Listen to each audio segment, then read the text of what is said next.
warahmatullahi wabarakatuh. Ahmadulillah rabbana wa bihamdika asyhadu an la ilaha illa anta astaghfiruka wa atubu ilaika wa asyhadu anna Muhammadan abduka wa rasuluka. Allahumma shalli wa sallim wa barik alaihi wa ala alihi wa sahbihi. Amma ba'd, uhibbukum fillah. Radina billahi rabba wa bil islami dina wa bi Muhammadin nabiyya wa rasula. Rabbana zidna ilma warzuqna fahma. Subhanaka la ilma lana illa ma 'allamtana innaka antal alimul hakim. Allahumma 'allimna ma yanfa'una wanfa'na bima 'allamtana. A'udzu billahi minasy syaithanir rajim. Bismillahirrahmanirrahim.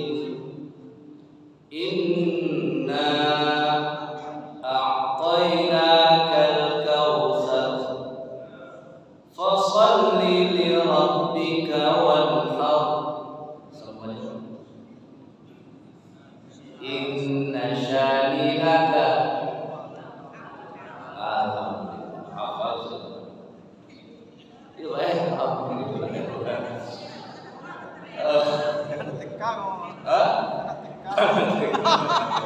Gaji kita singkat. Alhamdulillah, kita bersyukur kepada Allah. Allah yang telah membuat kita dengan mudah bisa menjadi hamba-Nya yang taat. Allah juga yang membuat dahi kita ini dengan sukarela kita bersujud. Padahal tak dikepalur, tapi tadi kita sujud. Allah yang memudahkan kita bisa ke masjid. Allah yang memudahkan bahkan kita merasa nikmat saat beribadah. Nikmatan ini patut kita syukuri dengan ucap alhamdulillah. Semoga Allah tambah kenikmatannya hari demi hari sampai kita berjumpa dengannya. Amin ya rabbal alamin. Kemudian kita lengkapi dengan berkirim salam bersalawat untuk Nabi kita Muhammad. Allahumma shalli wa sallim wa barik. Yang kita harap tur syafaat beliau. Bahkan kita berdoa, sering berdoa, Allahumma rzuqna fid dunya ziyaratan. Allah beri kami kesempatan di dunia ini bisa menziarahi Nabi. Pilot lagi haji atau umrah. Wa fil akhirati ru'yatan. Ya Allah, beri kami kesempatan nanti di akhirat bisa melihat, memandang Nabi, sosok yang kita tiru, sosok yang kita contoh teladani. Ayo perlu tahu yang Nabi Muhammad. Di akhirat ketemu nanti. Wa fil jannati murafaqatah. Ya Allah, beri kami kesempatan bisa membersamai Nabi di surga Firdaus. Amin ya rabbal alamin. Salam. Ibu bapak yang dirahmati oleh Allah, waktu kita cuma 35 menit. Ayat yang kamu baca di awal tadi kita hafal terus sambil berjam mata atau apa. Bahkan sudah jampak tadi anak TK atau apa. Malam ini ayat yang kita sudah hafal itu kita kaji bersama-sama. Bahkan kalau ada kesempatan juga kita bisa tanya jawab untuk melengkapi. Setelah kita pahami nanti kita kaji. Kita coba amalkan ayat yang sudah kita hafal. Inna, sesungguhnya kami, kata Allah. Allah menggunakan kata lafaz taukid, penekanan, sesungguhnya, betul sesungguhnya. A'tainaka, kami telah beri engkau yang Nabi Muhammad sallallahu alaihi wasallam. Allah sebut kepada Nabi Muhammad, Muhammad, kira bahasa kita. Nih, kami dah kasih kau nih nikmat Al-Kautsar. Apa itu Al-Kautsar? Saat ayat ini turun, surah ini turun, Nabi juga sedang bersama para sahabat pada waktu itu. Suatu ketika itu saat sedang asik bicara lalu Nabi terdiam. Nabi tertegun, terus tundukkan pandangan. Selesai beberapa saat Nabi angkat kepala sambil tersenyum. Kalau mau coba itu kan sambil ceramah niat. Itu galak sudah gitu. Sahabat tentu penasaran, bertanya, apa yang terjadi gerangan? Ya Rasulullah, ada Jibril. Barusan datang kepada Jibril bawa wahyu, terus Nabi sebut, Inna a'tainakal kautsar. Muhammad, kami ini kasih kau al-kautsar. Terus Nabi tanya sama sahabatnya, atadruna mal kautsar? Tahukah kalian apa itu al-kautsar? Apa jawaban sahabat? Kalau bertanya gitu, al-kautsar itu ada. Al-kautsar itu apa bunda? Lebih hebat daripada sahabat. Sahabat waktu itu jawabannya Allahu wa rasuluhu a'lam. Allah dan Rasulnya yang tahu, kami tidak tahu. Kan hebat ibu-ibu. Allah dan Rasulnya yang tahu. Lalu Nabi jelaskan. Imam Qurtubi dalam tafsir Al-Jami' li Ahkam Al-Quran itu menjelaskan ada 12 makna al-kautsar yang Allah berikan kepada Nabi Muhammad sallallahu alaihi wasallam. Yang pertama adalah nahrun fil jannah. Ada sungai di surga. Mohon maaf, sekaya-kaya orang paling punya pulau kan? Pulau, gunung, tanah, miliar hektar. Ada enggak yang punya sungai? Tayyib. Oh, sungai ini milik aku nih. Mulai dari hulu sampai hilir sampai muara, saya punya ini. Ada yang punya? Tidak boleh juga kan? Allah kasih Nabi Muhammad sungai di surga. Sungainya hafatahu min zahabin. Dua sisi dinding-dindingnya terbuat dari emas. Dari hulu, bayangkan misalnya apa sungai yang dari air terjun ke tanah sampai ke hulu, tapi dindingnya terbuat dari emas. Allah beri buat Muhammad. Turbatuhu atyab minal misk. Pasirnya lebih wangi dari kasturi, lebih wangi, harum. Kalau sungai kita ambil pasirnya, mau ahla minal asal, airnya lebih manis daripada madu. Dan warnanya launuhu abyad minal nasal, dan abyad minas salaj, lebih putih daripada salju.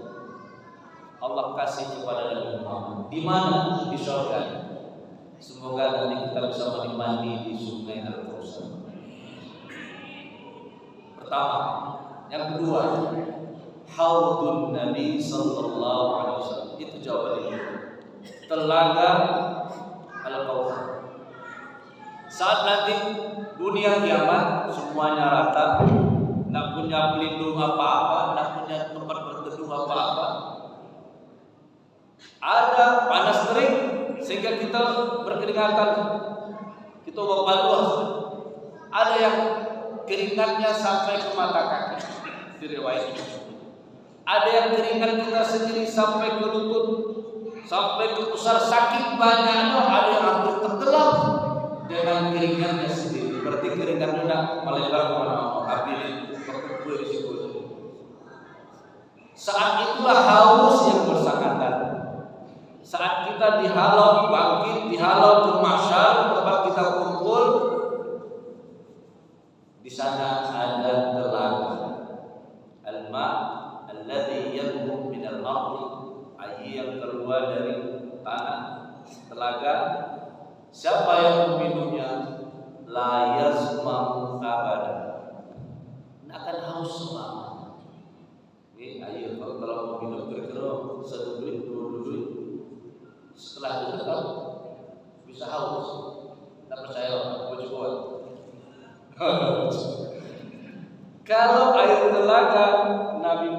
sallallahu alaihi wasallam seteguk saja nggak akan haus lagi. Siapa yang bisa akses? Kita umat Nabi Muhammad sallallahu alaihi wasallam. Kita Pak. Apa cirinya? Kan banyak tuh, mulai dari zaman Nabi Adam sampai kiamat dibangkitkan, semua orang banyak. Apa cirinya? Cirinya adalah bekas wudunya bercahaya. Muka kita cahaya, tangan kita bercahaya, kepala kita bercahaya, kaki kita bercahaya. Ya, telinga itu kepala. Coba bayangkan, ada orang-orang yang nggak bisa akses masuk ke dalam. Ini umat Nabi Muhammad juga, tapi nggak bisa meminum air telaga Kausar. Apa kata Nabi Muhammad? Kenapa tidak boleh wahai malaikat? Itu karena juga bercahaya, tapi cahayanya redup. Ya boleh jadi 2 kali raya usia sholat, 2 kali boleh. Atau apa Jumatannya sedang saya sebutkan. Ya redup cahaya sama, nggak ada wudu, nggak ada bekas wudunya. Simau fi wujuhim min athari sujud. Orang yang sering sujud pasti dia sering wudu. Ada bekasnya pasti. Jadi apa kata Nabi Muhammad? Kenapa nggak boleh? Apa jawaban malaikat? Annaka, sesungguhnya engkau Muhammad la tadri ma ahdatsa ba'dak. Engkau tidak tahu apa yang terjadi setelah engkau. Itu contohnya yang 2 kali setahun, yang sekali Jumatan saja, atau yang 5 waktu masih ramai. Siap-siap nanti tidak dapat akses dengan telaga Al-Kausar. 2. Kalau kita bahas sampai 12 tidak cukup, karena kita terbatas dengan fokusnya pembahasan Al-Kausar untuk kurban. Tapi secara ringkas, apalagi Al-Kausar yang diberikan Allah kepada Nabi Muhammad? Ada Al-Quran. Al-Quran ini yang Allah jamin kalau kita amalin, kita baca, kita pahami, kita amalkan, akan sesat. Kayak kita malam ini, kita baca Al-Kausar sama-sama, kita kaji sama-sama. Setelah paham, kita bertekad untuk mengamalkan. Bagi Nabi Muhammad, kenabian, Al-Quran, taisirul Quran, mudahnya Al-Quran bagi kita untuk menghafalnya.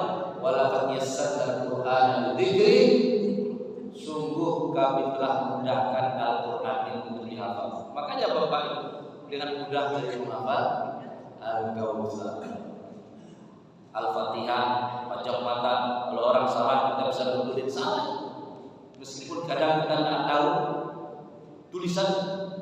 Bahkan sekarang sudah ada kan anak-anak kecil tahu tahfiz Al-Quran bagi anak usia dini. Dia belum bisa baca tapi bisa hafal. Itu di antara kemudahan yang Allah berikan kepada Al-Quran. Tidak sama kitab-kitab yang lain. Dan takhfifus syara'i, mudahnya syariat. Kita tidak terlalu sayang Allah sama Nabi Muhammad. Awalnya 50 sehari semalam, akhirnya cuma 5 kali sehari semalam. Kan gitu peristiwa Isra kan. Kita tidak bisa sholat berdiri, boleh duduk. Nggak bisa duduk, nggak jadi sholat. Kalau tidur nggak bisa sholat itu. Posisi tidur berbaring, posisi lalu. Kalau tidur itu nggak jadi sholat. Posisi itu nggak bisa juga pakai isyarat kan mudah. Kalau dahulu zaman Nabi Musa, kita kena najis nggak bisa dicuci Pak, dipotong. Mau bertaubat, faqtulu anfusakum, bunuh diri kalian. Mau taubat, bunuh diri. Siapa yang sanggup sekarang? Itu dengan Nabi Musa. Saat Nabi Musa bertemu menemui Allah Bilwadil Muqaddas Tuwa, 40 hari ditinggalkan oleh Nabi Musa kaumnya. Nyembah anak sapi. Wah, terlalu ini, masa anak sapi dijadikan Tuhan. Ketika kembali Nabi Musa, enggak. Ini harus taubat kita. Taubatnya gimana? Faqtulu anfusakum, bunuh diri kalian. Dibikinlah saf dua saf. Dosa. Saling berhadapan-hadapan, saling pegang pedang. Siapa yang terbunuh, terima taubatnya. Gimana? Kita cukup terima lepas punya dosa cukup. Astagfirullah. Mudahnya syariat itu sebagian dari tersebut yang Allah berikan kepada Nabi Muhammad SAW.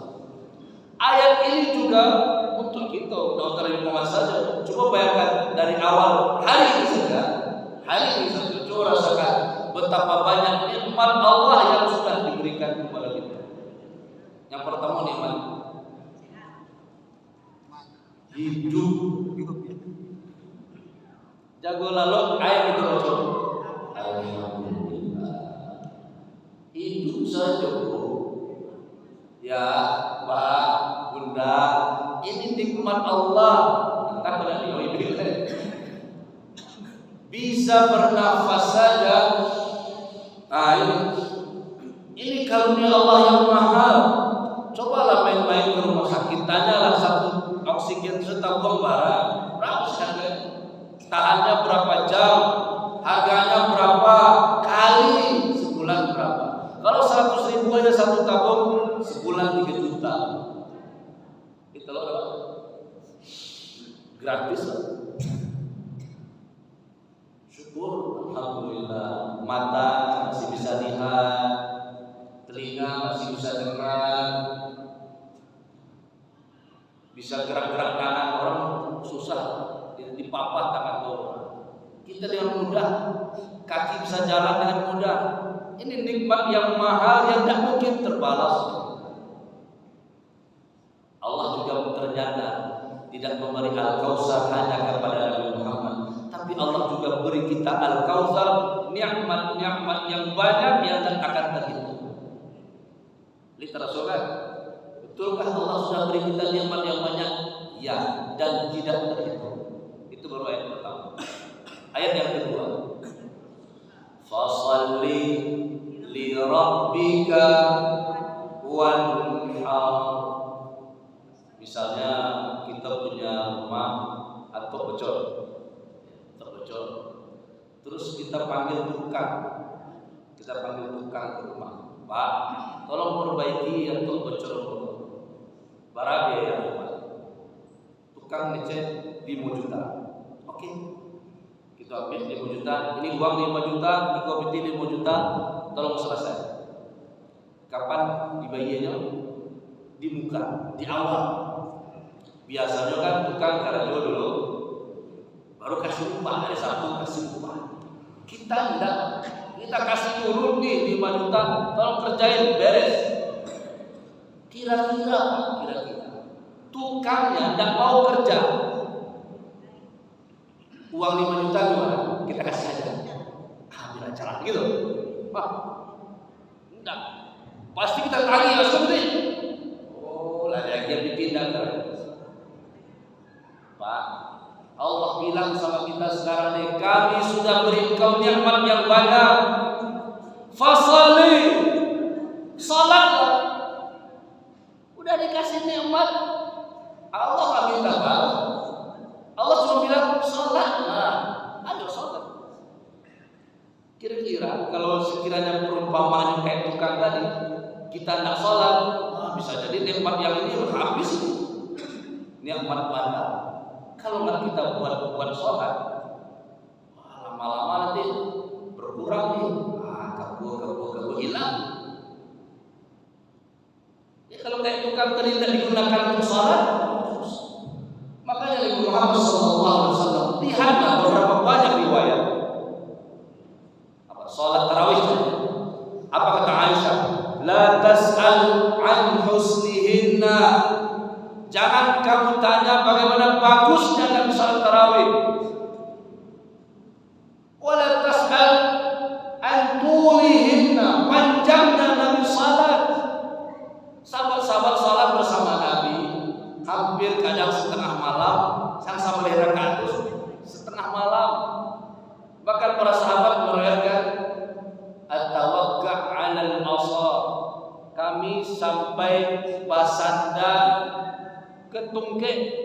Saking lamanya salat,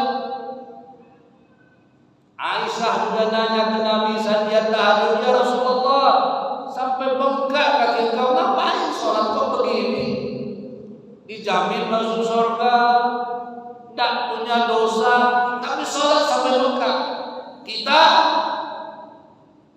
kalau dijamin masuk surga, lihat yakin tambah sholat, tambah rajin ibadah. Siapa yang masuk di sini dijamin masuk surga? Kira-kira ya biasa, salah yang makan dosa gitu. Tapi Rasulullah dijamin masuk surga enggak ya. Sampai bengkak kan boleh jadi kita bangkang tapi dia sampuran begitu kan. Bukan karena lamanya sholat. Apa kata Rasulullah SAW ketika Aisyah nanya, kok lama-lama? Apakah kau tidak mau aku menjadi abdan syakura, hamba yang bersyukur kepada Allah? Nikmat dari kasih Al-Kausar, nikmat-nikmat yang lain. Maka bagaimana mensyukurinya? Salat saja. Kita kasih hadiah sama seseorang, terus orangnya jawab makasih. Satu orang lagi kita kasih juga hadiah yang sama, terus dia bilang ya Allah, ya teman, makasih banget ya, saya guna banget nih hadiahnya nih, bermanfaat sekali buat saya. Nih cara bersyukur lagi. Salat kita mesti kita perhatikan, tidak tersekedar selesai kewajiban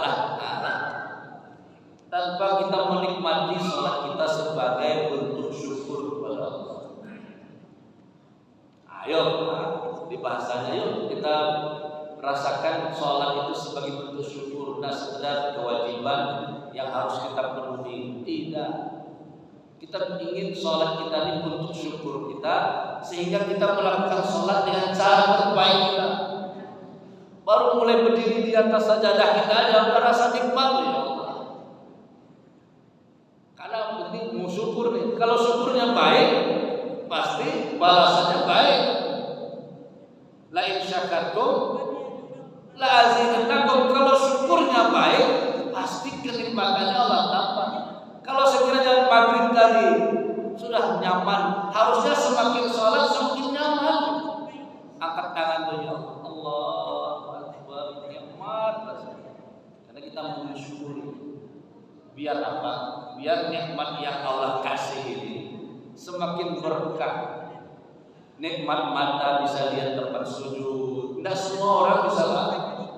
Tidak semua orang bisa.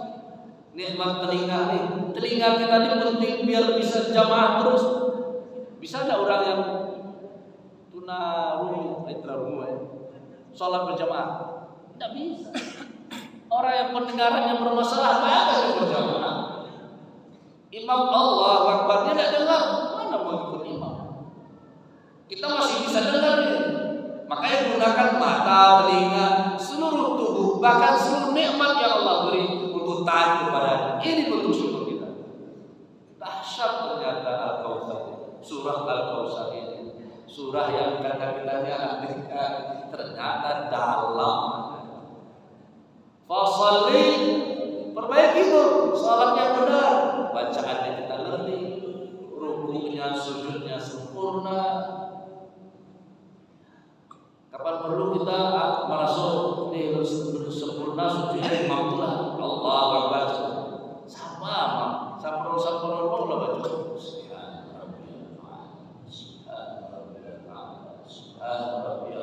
Kita lagi puji Allah. Masih Engkau ya Allah yang mati. Rabbul Jalali warhamni washkurni warfa'ni. Allah ampuni dosaku ya Allah. Rahmati aku ya Allah. Kita lagi mohon masa terus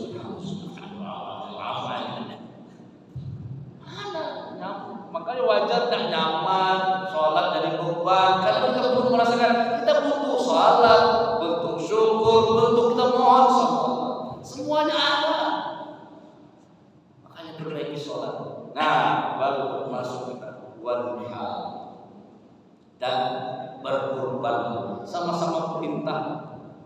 Sholatlah, kurban, sama-sama perintah. Makanya Imam Abu Hanifah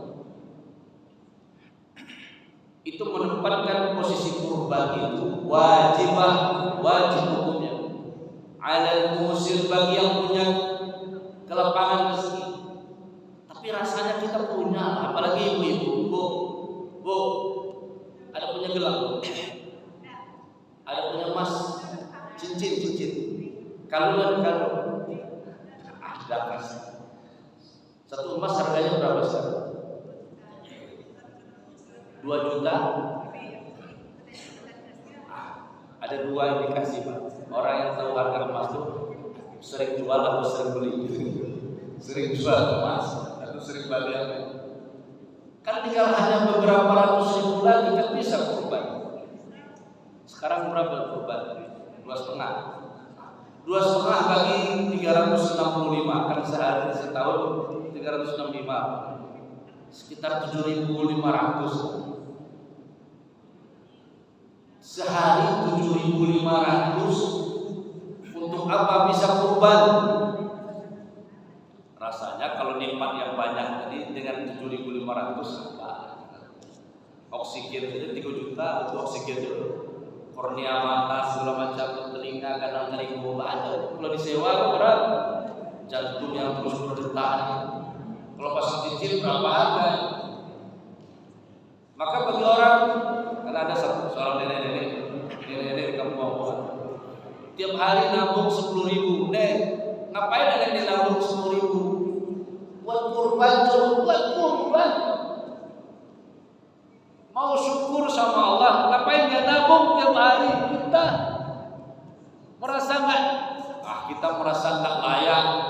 Kita layaknya mendapatkan hewan kurban, bahkan bangga lah dapat sekian kilo dari usaha Jiko, usaha A, B, C, kumpulkan. Kebanyakan dua. Kapan ya kita bisa mau berkurban? Kita yang kurbannya bentuk apa? Syukur. Kalau salat syukurnya hubungan sama Allah.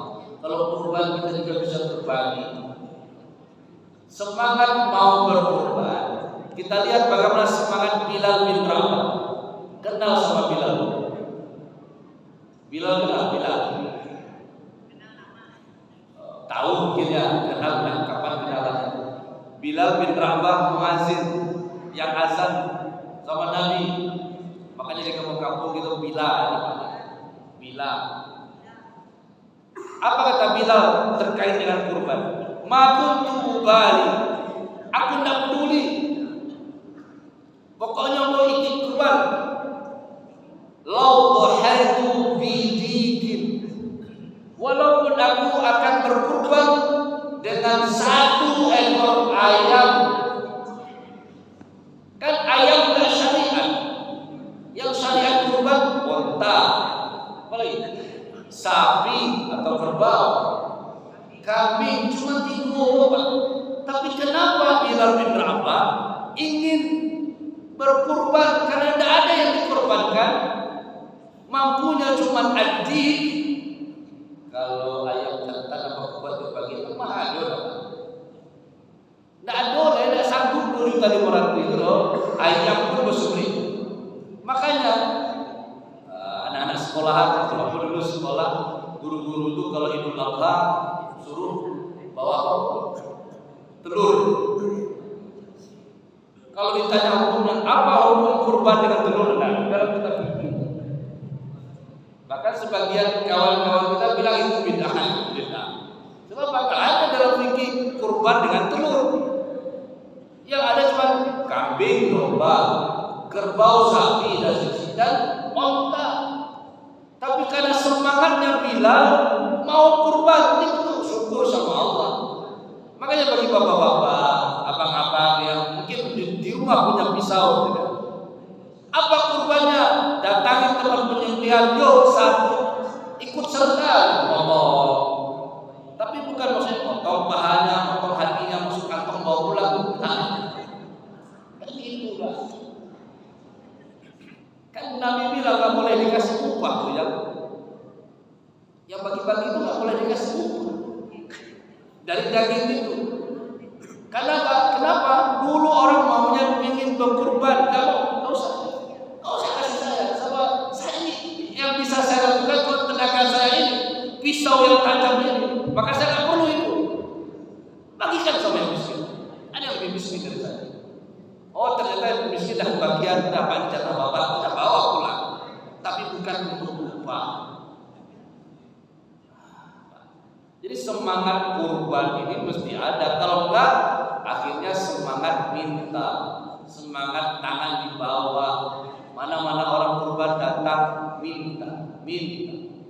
Bahkan sebagian ada masjid, sebagian panitia kurban enggak bagikan kupon. Kenapa enggak bagikan kupon? Diantar ke rumah yang miskin itu, dimuliakan mereka. Kadang-kadang kan kita gimana ya? Ini terlihatnya.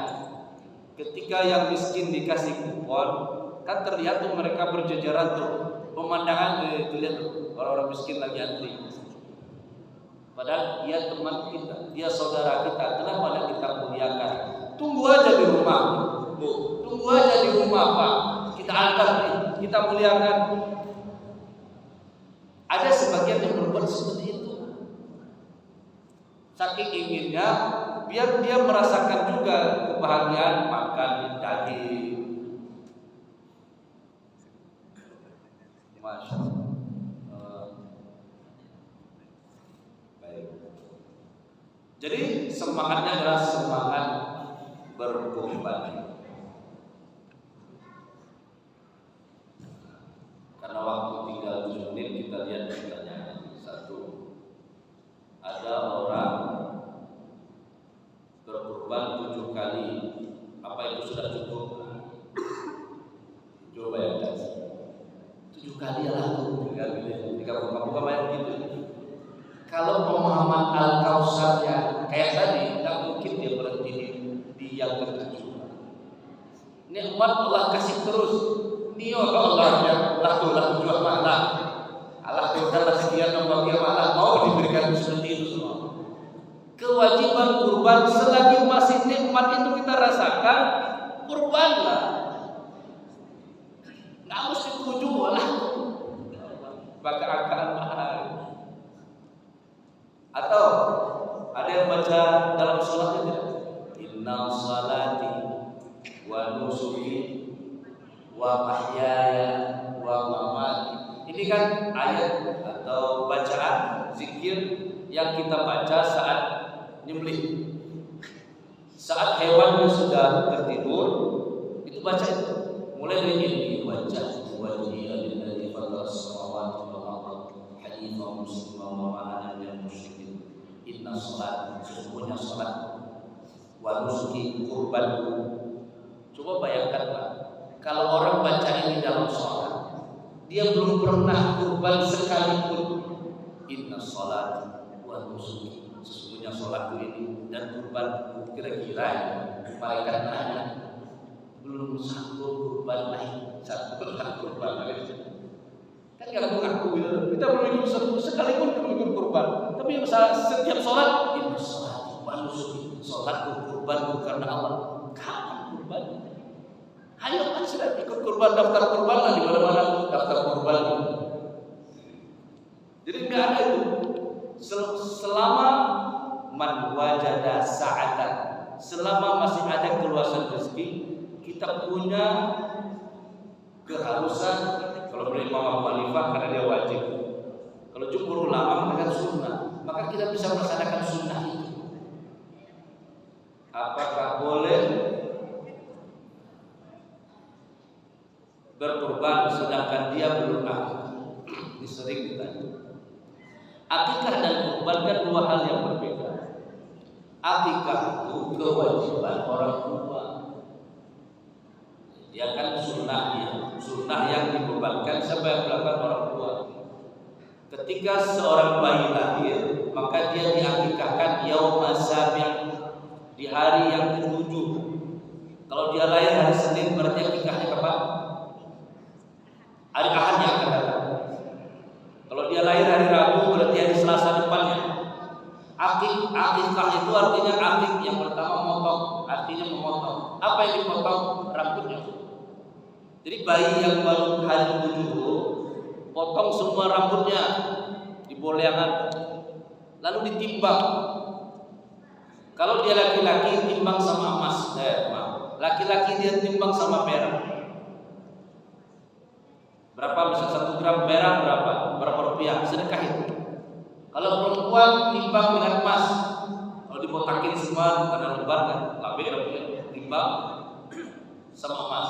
Ada 2 gram berapa rupiahnya, sedekahin. Secara kesehatan sudah teliti. Orang yang diboleh rambutnya, bayi yang dibotakin itu bagus untuk kesehatannya. Sebab hawa panas yang ada di dalam rahim ibunya ketika dia dibotak keluar dari situ, itu secara kesehatan. Silakan, itu banyak jurnal-jurnal artikel yang menjelaskan. Akikah mana yang kedua? Menyembelih. Siapa tanggung jawab akikah? Orang tuanya. Di hari yang ke-7. Kalau dia tidak mampu, ya gimana? Kamu juga tidak mampu. Boleh, kakeknya boleh, karena Nabi Muhammad ayahnya tidak ada, kakek berarti boleh. Hasan Husain juga Nabi yang akikah. Kalau kita ada besar, maka Imam Syafi'i membolehkan orang pribadi mengakikahkan dirinya sendiri. Di kampung kalau ada anak yang kurang berkenan perilakunya, terus dibilang sama masyarakat, anak ini belum akikah, tidak akikah atau perangai saja. Kenapa? Di antara doa akikah itu, jam bidang ini ya Allah, jadikan darah hewan ini menembus dari darah si anak, biar perangai darahnya adalah darah hewan. Jadi kehewanan seseorang secara filosofinya disembelih dengan akikah. Jadi karena kewajibannya orang tua, maka tidak ada kewajiban bagi sendiri harus akikah dulu berkurban. Justru baiknya berkurban yang baik sekadar. Kurban terbatas waktunya 4 hari, 10, 11, 12, 13. Akikah bisa di hari lain. Kalau bapak mau akikahkan diri bapak sendiri, silakan di hari lain. Kenapa harus di hari kurban? Kurban ini terbatas 4 hari. Kalau mau akikahkan sekarang boleh akikah, silakan. Kenapa harus nunggu hari kurban? Jadi tidak ada kaitannya harus nikah dulu. Karena itu adalah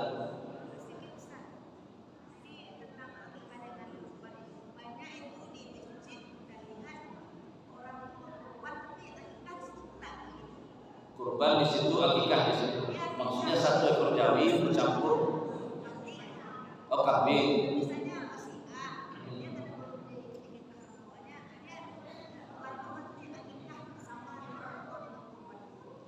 Jadi 1 ekor kambing itu akikah juga, kurban juga.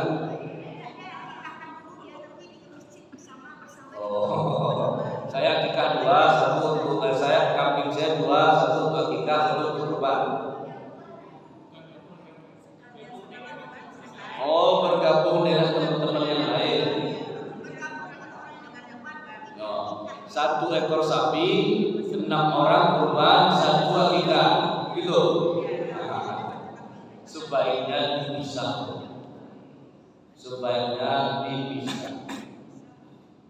Sebaiknya. Sebab kalau bisa dengan kambing, karena Nabi akikah kurban juga, tapi kambing, kalau Nabi pribadi kambing, Nabi berkurban 2 ekor, 1 untuk dia dan keluarga, 1 lagi untuk kita umatnya. Jadi sebaiknya dipisah. Sebaiknya, kalau baik harus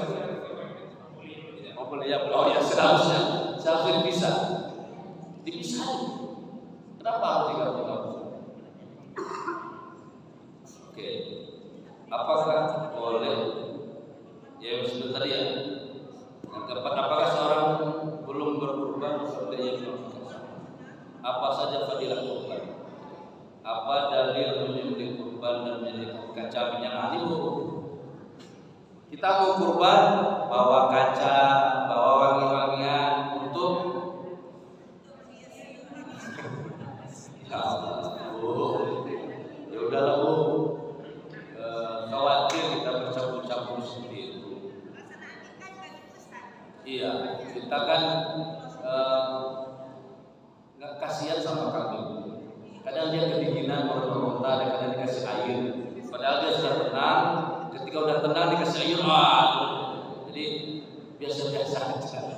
Karena meniru Ismail. Kita terlalu ini kan, terlalu beresapi sehingga yang aneh-aneh. Perlakukan saja hewan seperti memuliakan hewan.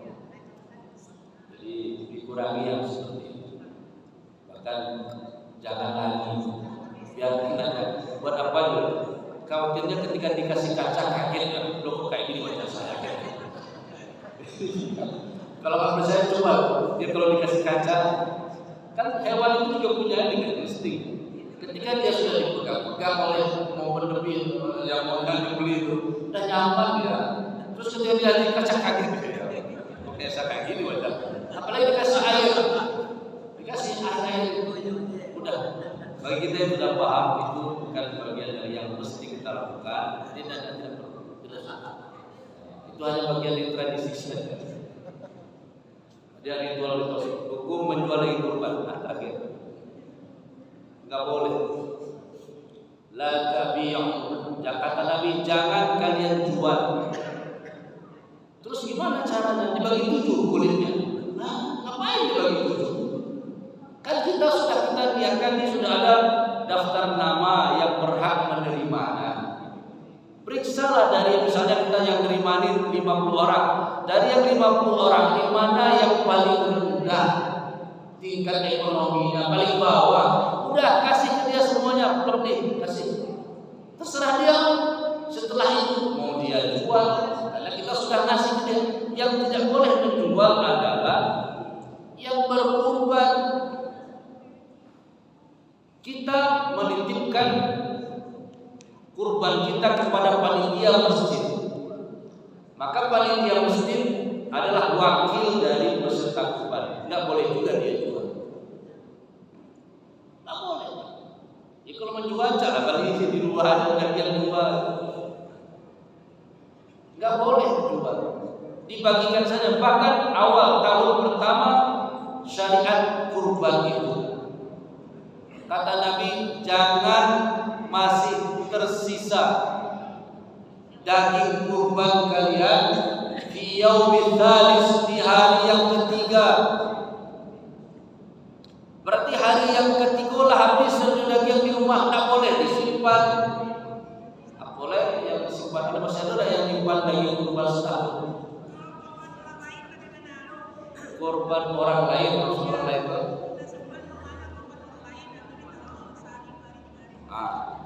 Dulu tidak boleh, harus dihabiskan di tahun pertama. Di tahun kedua sahabat nanya, apa kata sahabat, ya Rasulullah, apakah kita perlakukan seperti tahun kemarin ini? Apakah kita perlakukan seperti tahun kemarin, hari ketiga harus habis? Kata Nabi, fakulu, makanlah. Berarti daging kurban itu dimakan. Tapi syaratnya satu, masak dulu ya. Ya, masak. Karena Nabi suruh makan, masak. Wa at'imu, kasih orang lain buat makanan. Waddahiru, boleh disimpan, boleh disimpan. Boleh gue dedeng dengan simpan sampai tahun bisa kuliah. Tapi masa iya gitu kan kita berkorban disimpan setahun dari boleh bagi orang memahami hadis ini, orang yang matematis, maka itu bagi Pak. Ada sebagian panitia yang begini, daging satu ekor sapi misalnya 90 kilo, 30 dibagikan untuk orang yang kurban. Berarti sekitar 3 kilo masing-masing. Sepertiga lagi untuk dibagi-bagikan, sepertiga untuk dimasak dan dimakan bersama-sama. Kalau pemahamannya matematis, sama dengan asnaf 8 zakat itu. Zakat itu kan 8 orang. Ada yang memaknai 1/8 fakir, 1/8 miskin, 1/8 amil, banyak amil jatah.